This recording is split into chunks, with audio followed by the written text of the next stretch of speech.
Specialty coffee can be a pretty tricky subject to tackle, so I'm going to break it down for you in a couple minutes. Let's start at the beginning. There are 3 generations or waves in the coffee industry. The first wave are things like Maxwell House and Folgers. You know, the stuff your dad put in the coffee pot in the morning before work. The second wave is what a lot of us are already familiar with.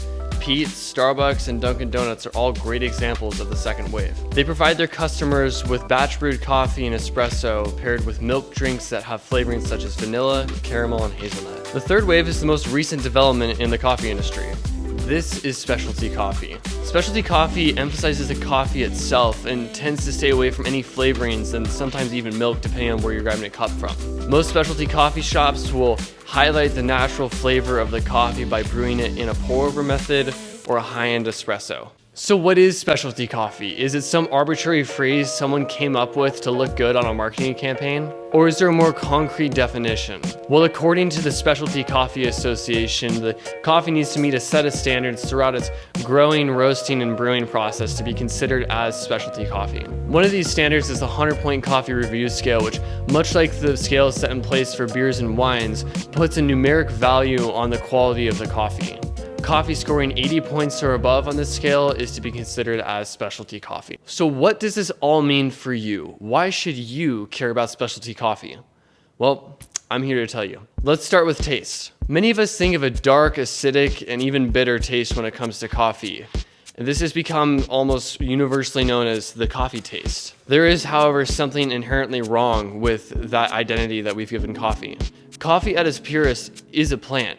The pit of a cherry more specifically, and that dark and bitter taste is not its natural flavor. When coffee beans are roasted with care, you'll be able to taste the true flavor of that bean, and even the region of origin. Roasters that sell specialty coffee prefer to roast their beans lighter to start revealing and highlighting the natural flavors of the coffee. Flavors such as blueberry, grapefruit, strawberry, and many more can be present in a black cup of coffee without any added flavoring. This keeps roasters honest about the freshness and overall quality of their coffee. The darker that you roast a bean, the more defects you can hide.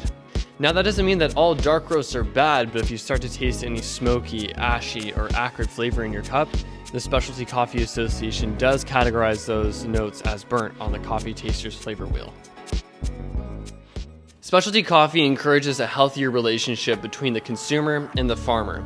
With higher expectations on sourcing and taste, the consumer becomes well informed on where their coffee is coming from and how it gets to their cup. On the other side of the bean, with the help of direct trade importers, farmers can earn a more than fair wage for their product, increasing the overall quality of life for them and their families. Coffee is the second most traded commodity in the world, only next to crude oil, and the number 1 when it comes to consumable products. What that means is that there are a lot of different varieties of your favorite drink out there, and many more to be discovered.